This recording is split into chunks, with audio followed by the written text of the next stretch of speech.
What's going on today?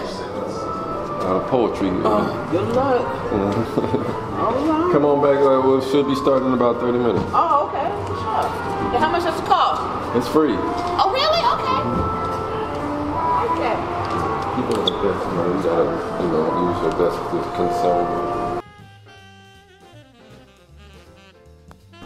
I would like to say welcome to the Black Repertory Theater. Berkeley Black Repertory Theater, if folks know the location. My name is Chief Black. So I'm gonna be your host today.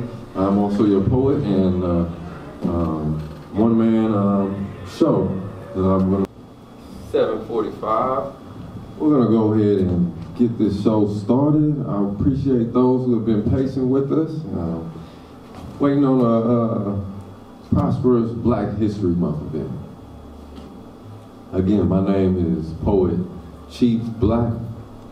I represent the Black Paw tribe and Northern Central Southern African American Unity, as well as the RBG. And I'm going to be bringing in our ancestors as well. So, some of our great poets of the past times. And we're going to go ahead and get this show started.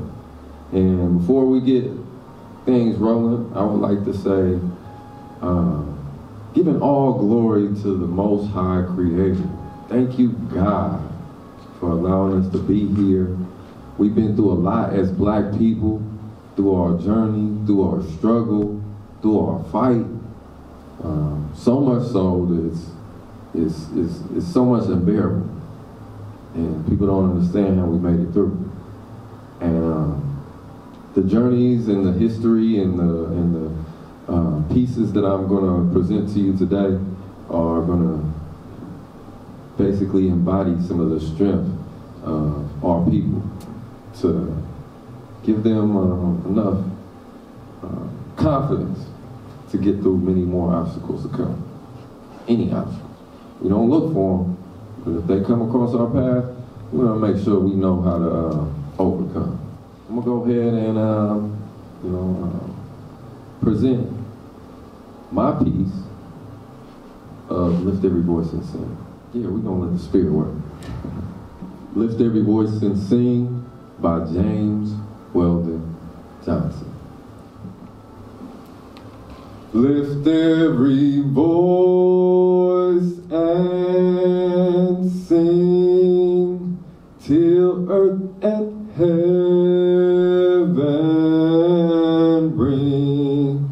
ring with the harmonies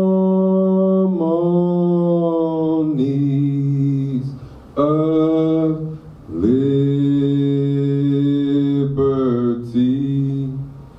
Let our rejoicing rise high as the listening skies. Let it resound loud as the rolling sea.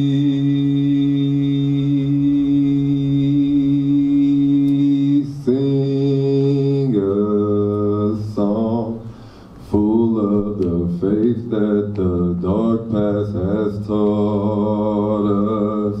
Sing a song full of the hope that the present has brought us. Facing the rising sun of our new day begun. Let us march on till victory is won.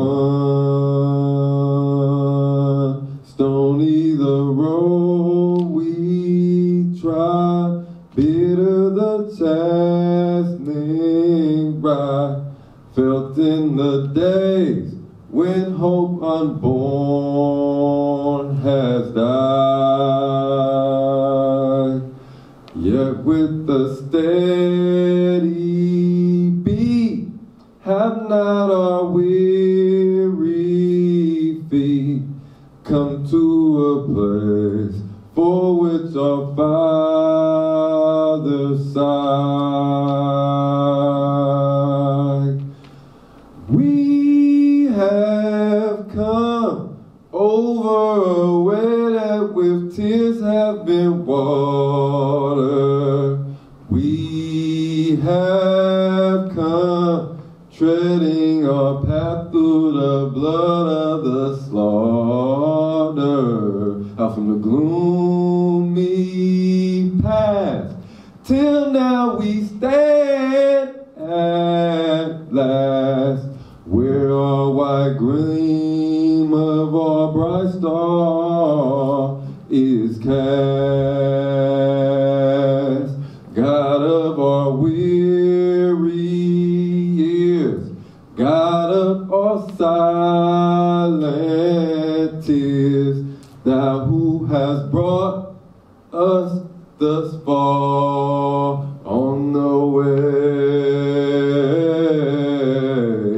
thou who has by thy might led us into the light, keep us forever in the path we pray. Lest all be strayed from the places, our God, where we met thee. Lest our hearts drunk with the wine of the world, we forget thee. Shadow beneath thy hand, may we forever stand, true to our God and true to our native land. I said true to our God and true to our native land.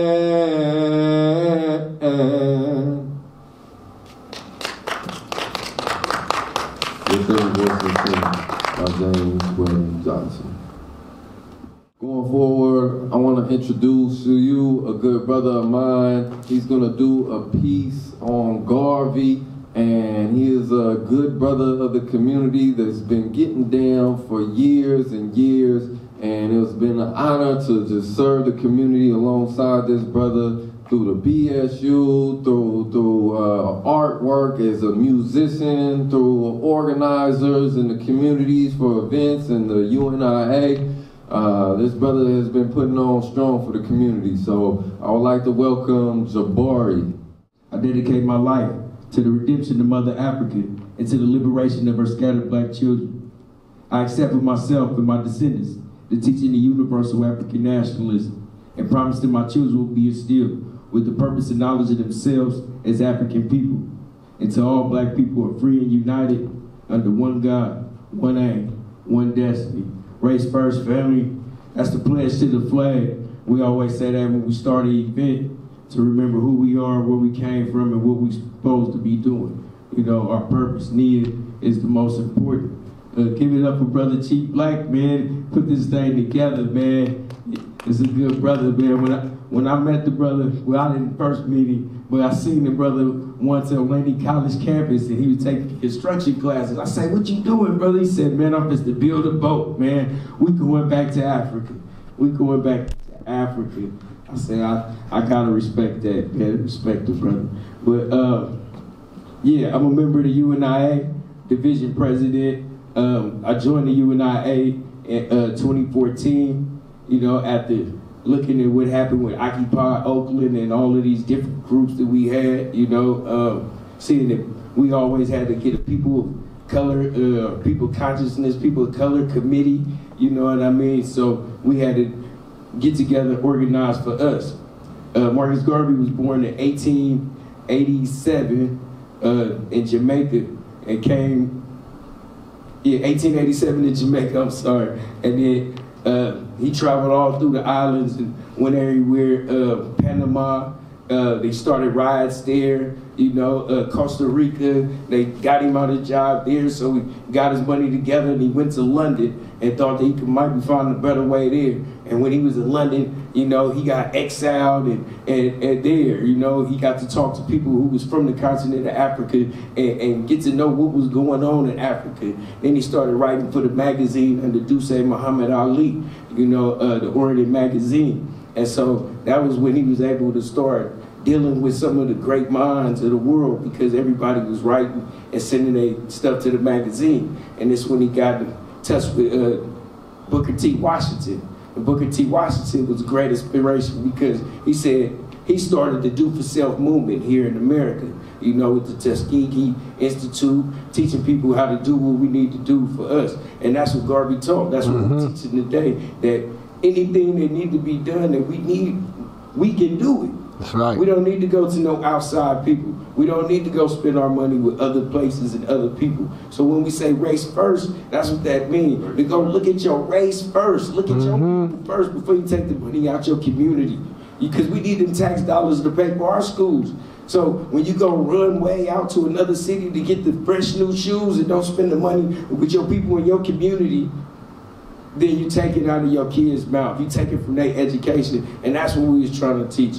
They always want to give us some racism when you say Garveyism, you know what I'm saying? Because we love black people don't mean we hate nobody else. We humanitarians, you know what I'm saying? We believe that it's one God, the Father of all humanity, and that we all brothers and sisters, you know what I'm saying? And no matter what we look like.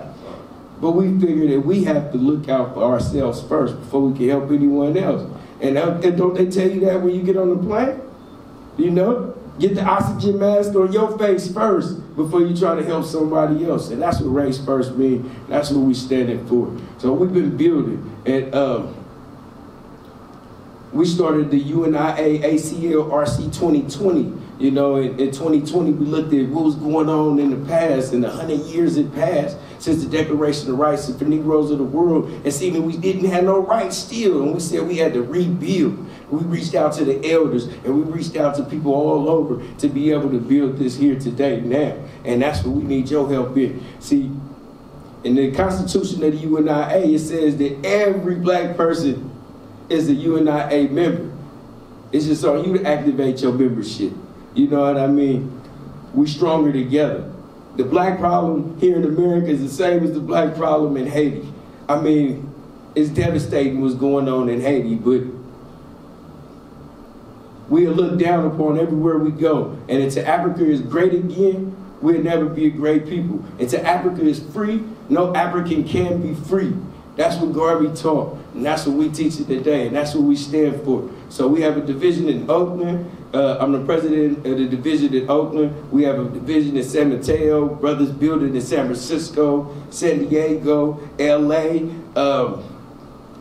We in Chicago, Florida, Philadelphia, Washington, D.C., the Gambia, Sierra Leone, Nigeria, and we asking for you to come on and join this movement so that we can free ourselves, because ain't nobody gonna do for us what we must do for us.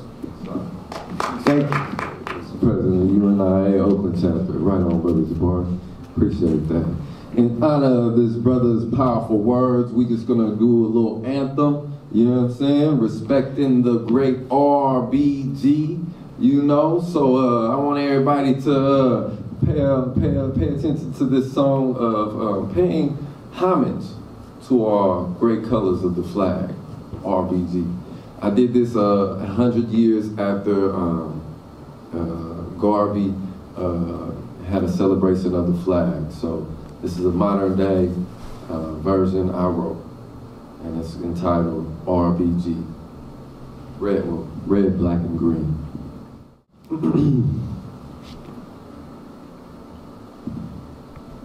Dawn of a new day gleams of freedom as our pride waves high. We hold true to a statement of divine glory of a people whose soul never dies. A symbol with such mighty strength a representation of the advancing woman and man. A flag proud of heritage, leading one united plan. Royal sign of our culture, seen in the sky, sea to sea.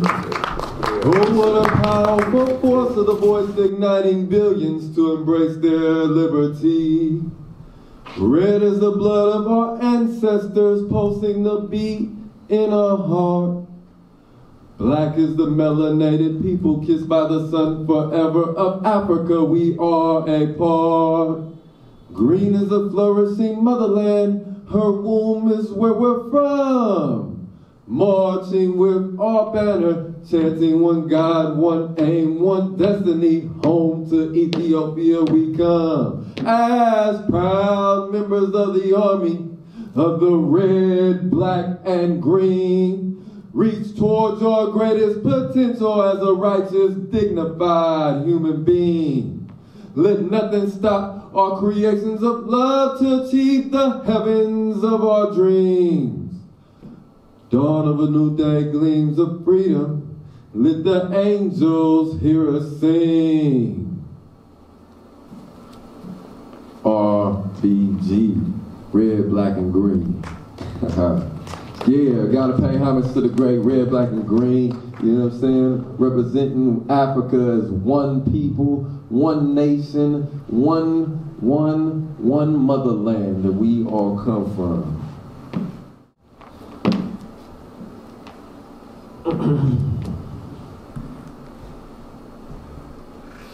Negro Speaks of Rivers by Langston Hughes.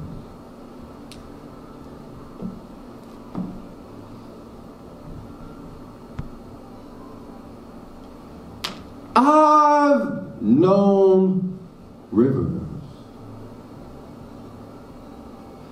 I've known rivers as ancient as the world and older than the flow of human blood in human veins. My soul has grown deep like the river. I bathed in the Euphrates when dawns were young. I built my hut near the Congo, and it lulled me to sleep. I looked upon the Nile and raised pyramids above it. I've heard the singing of the Mississippi when Abe Lincoln went down to New Orleans, and I've seen its muddy bosom turn all golden in the sunset. I've known rivers, ancient, dusky rivers. My soul has grown deep like the rivers.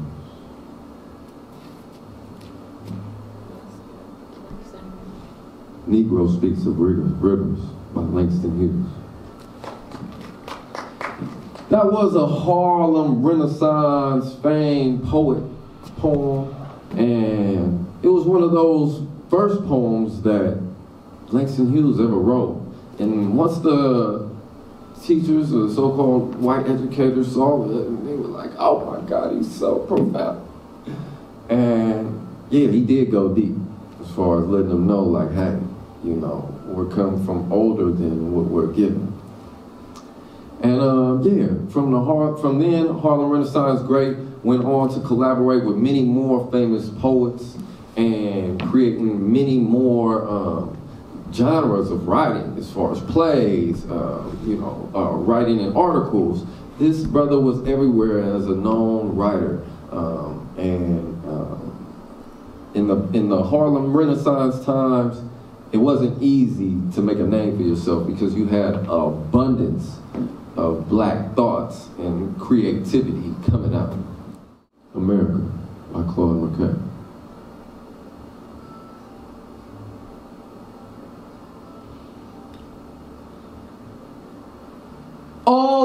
So she feeds me bread of bitterness and sinks into my throat her tiger's tooth. Stealing my breath of life, I will confess, I love this cultured hell that tests my youth. Her vigor flows like tides into her bloods, giving me strength erect against her hate. Her bigness sweeps my being like a flood, yet as a rebel fronts a king in state. I stand within her walls with not a shred of terror, malice, not a word of jeer. Darkly I gaze into the days ahead and see her might and granted wonders there.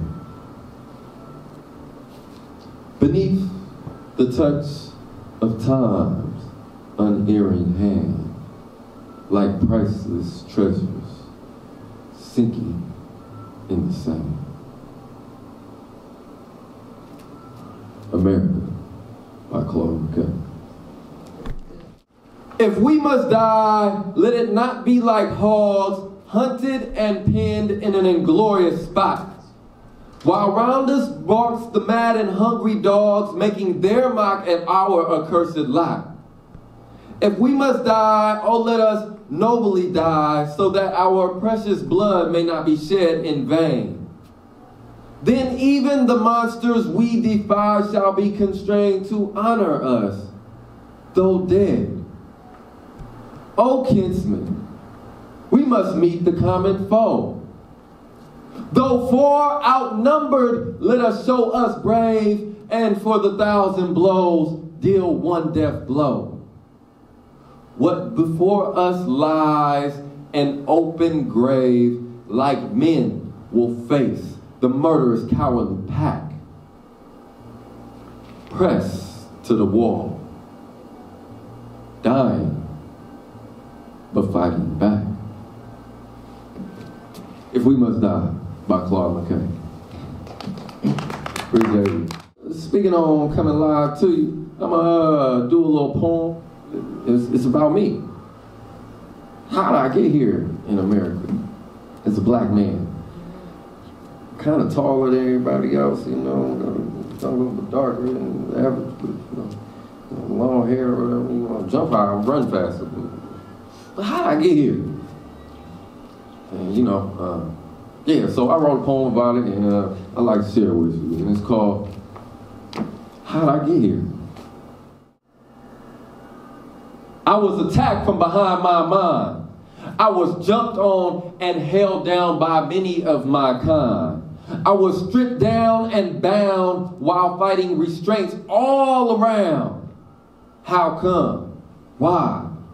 Were the yells of the struggle all to those who saw the careful, calculated beatdown? I was abused from the other side of the bush. I was struck by weapons and tools of tamers. I was battered while blood splattered. I was pinned down and kicked on the ground, all while my fight didn't make a sound.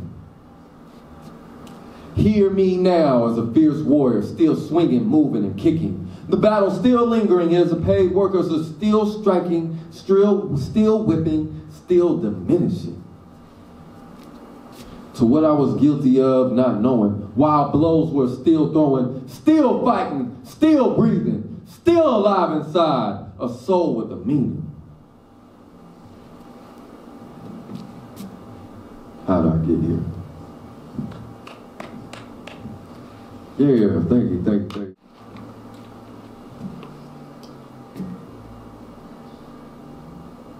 The revolution will not be televised by Gil Scott Heron.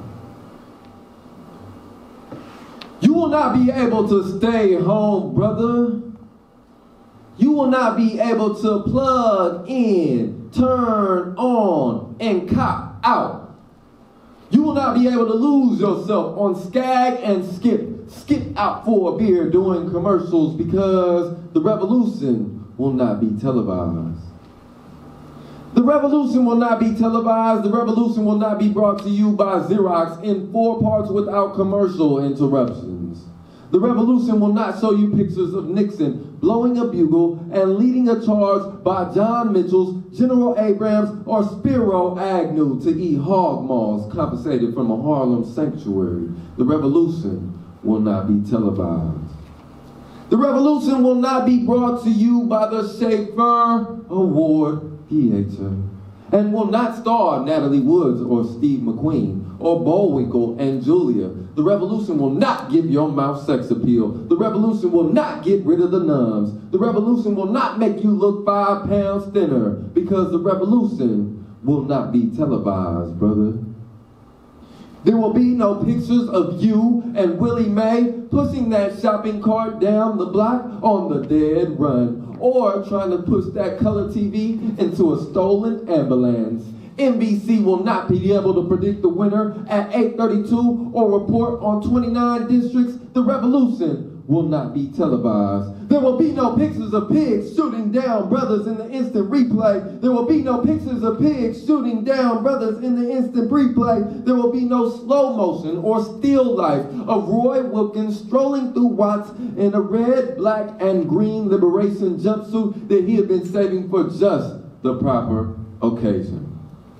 Green Acres, the Beverly Hillbillies, and Hooterville Junction will no longer be so damn relevant, and the women will not care if Dick finally gets down with Jane on Search for Tomorrow, because black people will be in the streets looking for a brighter day. The revolution will not be televised. There will be no highlights on the 11 o'clock news of hairy armed women liberationists and Jackie Onassis blowing her nose. The theme song will not be written by Jim Webb, Francis Scott Key, nor sung by Glenn Campbell, Tom Jones, Johnny Cash, Eaglebert Humperdinck, or the Rare Earth. The revolution will not be televised. There will not be a message about a white tornado, white lightning, or white people. You will not have to worry about the dove in your bedroom, the tiger in your tank, or the giant in your toilet bowl. The revolution will not go better with coke. The revolution will not fight the germs that may cause bad breath. The revolution will put you in the driver's seat. The revolution will not be televised, will not be televised, will not be televised, be televised. The revolution will be no reruns, brothers. The revolution will be live.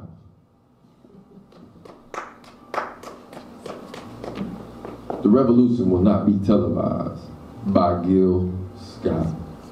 Everybody. Thank you. Yeah, that revolutionary fire is real, y'all, you know. And going from that fire to this fire, I want y'all to keep that momentum and keep that revolutionary flame, that fire, that spark, you know, lit in your heart. Because right now, we got a lot of change that we got to make in the world, you know. Because we fed up. We fed up as black people. We tired of seeing destruction of our people on the news every day. Seeing people getting killed, seeing over rappers and people, you know, getting done wrong, getting shunned. Every day you hear some celebrities can't say nothing on the basketball court without anti-Semitism. You see police brutalities. You see misinformation about our health. You see so many conflicts going on, and you know what? You gotta finally say and look at it and say, wait a minute, man, man, we ain't having it no more. All right? So I want y'all to join with me in this poem, and when I point the mic out here, you know, I want y'all to join in that revolutionary fire and say, you know what? We ain't having it no more. All right? I'm gonna test this out. I'm gonna point y'all the mic, and y'all gonna do what? Say, huh? We ain't having it no more. All right, okay, y'all got it. We got a sharp crowd in here. No more intoxicating our lives. No more seeing injustice and nothing said. No more plugged ears. No more being misled. We ain't having it no more. There we go. No more media lies, no more set up by the feds, no more police brutality, aggression, no more systematic oppression. We ain't having it no more. There we go. No more young brothers and sisters dead. No more saying that's just how it is. No more cooning through life. No more poisoning the minds of the kids. We ain't having it no more. Alright. No more hiding truth of melanated people. No more schools training to be white. No more corrupt laws. No more violations of our rights. We ain't having it no more. Alright? No more prison homes. No more villain politicians. No more not believing in us. No more hearing the calling of our ancestors and not listening. We ain't having it no more. We ain't having it no more. One more time, y'all. What? We ain't having it no more. No more thinking we can't. No more keeping us high on drugs. No more living in fear. It's time to show ourselves some love. We ain't having it no more. Thank you, thank you. We ain't having it no more, y'all. Fists in the air, we ain't having it no more. Yeah, appreciate y'all. All right, we gonna take a short intermission. I want to say thank y'all for holding tight and keeping it lit and paying attention and firing it, getting it fired up. And we got a lot more to go. Not a whole lot, but we got another half of the show. And I want to say thank y'all for coming out. But I want to give you a break and maybe get some bathroom. We should have some food or some hot food available sometime soon or sometime near. And yeah, we're gonna take 15 and come back. And hopefully we continue to enjoy and rock out the rest of this evening, this night. Happy Black History, y'all. I want to say appreciate y'all, and I appreciate y'all energy. Let's go. Great time. We'll take a 15 intermission.